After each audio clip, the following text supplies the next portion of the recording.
இமயமலை அடிவாரத்துல ஒரு மடம். அங்க ஒரு சன்னியாசி இருந்தார். அவர்கிட்ட ஒருத்தர் வந்தார். சுவாமி, ஆசைய உதற நினைக்கிறேன், முடியல, இப்படி உட்கார ஒரு கதை சொல்றேன் அப்படின்னு சொல்லி அவர் சொல்ல ஆரம்பிச்சாராம். அவர் சொன்ன கதை என்னன்னா, ஒரு ஊர்ல ஒரு ஆள் இருந்தான். அவன் பேரு குப்புசாமி. அவன்கிட்ட எப்பவும் ஒரு பழைய தொப்பி இருக்கும், விடவே மாட்டான். அதனால அவனை எல்லாரும் தொப்பி சாமி அப்படின்னு தான் கூப்பிடுறது வழக்கம். ஒரு புது தொப்பி வாங்கிக்கப்படாதாப்பா அப்படின்னு நண்பர்கள்லாம் சொல்லி பார்த்தாங்க. பணத்துக்கு எங்க போவேன் அப்படின்னு விட்டானா. பணம் வச்சிருக்கான், செலவு பண்ண மனசு வரல. மகா கஞ்சன். பழைய பாட்டில்கள் வாங்கி வித்துக்கிட்டு இருந்தான். அப்படி ஒரு தடவை பழைய கண்ணாடி சாமான்களை ஏலத்தில் எடுத்தப்போ அதுல ஒரு அருமையான சென்ட் பாட்டில் கிடைச்சது. உடனே ஒரு ஐடியா பண்ணான். அந்த சென்ட்டை சின்ன சின்ன பாட்டில்கள் அடைச்சி ஜன்னல் ஓரமா அடுக்கி வச்சுட்டான். அப்படியே உட்காந்துருந்தான். அந்த நேரம் நண்பன் வந்தான். ஏண்டா, உன் பழைய தொப்பியை மாத்தப்படாதா? ஊர்ல எல்லாரும் கேலி பேசுறாங்களே உன்னை தொப்பி சாமின்னு அப்படின்னு சொல்லி கேட்டிருக்கான். இந்த சென்ட் பாட்டில் வித்ததும் பணம் வரும், அதுக்கப்புறம் பார்க்கலாம் அப்படின்னு நானா இவன். சரி வா, நீச்சல் குளத்துக்கு போயிட்டு வருவோம் அப்படின்னு கூப்பிட்டுருக்கான் நண்பன். 2 பேரும் போனாங்க. அதே நேரம் அந்த ஊர் நீதிபதியும் அங்க குளிக்க வந்தாராம்.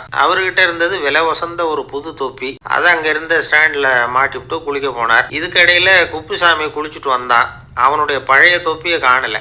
அந்த புது தொப்பியை பார்த்தா இது நண்பனுடைய வேலை தான் அப்படிங்கிறதாக புரிஞ்சுக்கிட்டு அதை எடுத்து மாட்டிட்டு வந்துட்டான். நீதிபதி குளிச்சுட்டு வந்து பாக்குறாரு, தொப்பியை காணும். போலீஸ்ல புகார் கொடுத்தார். அவங்க தேடினாங்க. ஒரு மூலையில பழைய தொப்பி கிடைச்சது. அடடா, இது நம்ம குப்புசாமியோட தொப்பி இல்லையா அப்படின்னு நானா ஒருத்தன். உடனே அவன் வீட்டுக்கு தேடிட்டு போயிருக்காங்க. அங்க போய் பார்த்தா புது தொப்பி அங்க இருக்குது. உடனே அவனுக்கு 1000 ரூபாய் அபராதம் போட்டாங்களாம். அவன் பணத்தை கட்டிவிட்டு ரொம்ப எரிச்சலோட வீட்டுக்கு வந்தான். பழைய தொப்பி கண்ணுல பட்டது. மறுபடியும் உன்னாலதானே எனக்கு 1000 ரூபாய் நஷ்டம் அப்படின்னு சொல்லி அதை எடுத்துக்கிட்டு அப்படி போயிருக்கான். அந்த ஊர் குளத்துல வீசி எரிஞ்சுட்டு வந்துட்டான். அது மீன் பிடிக்கிற ஒருத்தன் கையில சிக்கிச்சு. அவன் வர்ற வழியில அதை எடுத்து வேகமா வீசி எறிஞ்சான். அது நேரா குப்புசாமி வீட்டு ஜன்னல் வழியா உள்ள இந்த சென்ட் பாட்டில்கள் மேல உழுந்து எல்லாம் உடஞ்சி நொறுங்கி போச்சு. குப்புசாமி பார்த்தான். தோட்டத்துல ஆழமா ஒரு குழியை வெட்டினான். அந்த தொப்பியை போட்டான், மூடி விட்டான். இதை அடுத்த வீட்டுக்காரன் பார்த்தான். ஏதோ புதையல் தான் வச்சிருக்கான் போல இருக்குன்னு நினைச்சான். போலீஸ்ல போய் புகார் கொடுத்துட்டான். மறுபடியும் போலீஸ் குழியை தோண்டினாங்க. பழைய தொப்பி மறுபடியும் வெளியில வந்தது. எல்லாரும் சிரிக்கிறாங்க. அன்னைக்கு ராத்திரியே அந்த தொப்பியை எடுத்துக்கிட்டு நேரா புறப்பட்டான். ஒரு கல்லுல அதை சேர்த்து கட்டி குடிநீர் தொட்டி இருக்கும்ல, அதுல போட்டுட்டு வந்துட்டான். ஒரு நாள் திடீர்னு குழாயெல்லாம் அடைப்பட்டு போச்சு. மாநகராட்சி அலுவலர்கள்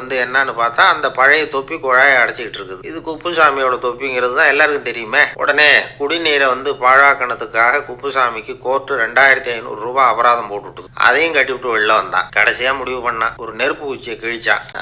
தொப்பியை கொளுத்தினான். எரிஞ்சது. எடுத்து வெளில எரிஞ்சான். கொஞ்ச நேரத்துல தீ அணைப்பு படம் வந்து. ஆமா, இவன் எடுத்து எரிஞ்சது வெளியில விழுந்து வீட்டு கூரையே பத்திக்கிட்டு எரிய ஆரம்பிச்சு. அவனோட பணத்தாசையும் அதோட சேர்ந்து எரிஞ்சு போச்சான். இப்படி ஒரு கதை. இந்த கதையை சொல்லி முடிச்சார் அந்த இமயமலை அடிவாரத்துல இருந்த சன்னியாசி. இப்ப அந்த குப்புசாமி எங்க இருக்கிறான்னு கேட்டார் எதிரில இருந்தவர். இதோ உன் எதிரிலே இருக்கிறான், நான் தான் அந்த குப்புசாமி அப்படின்னாராம் அந்த சன்னியாசி.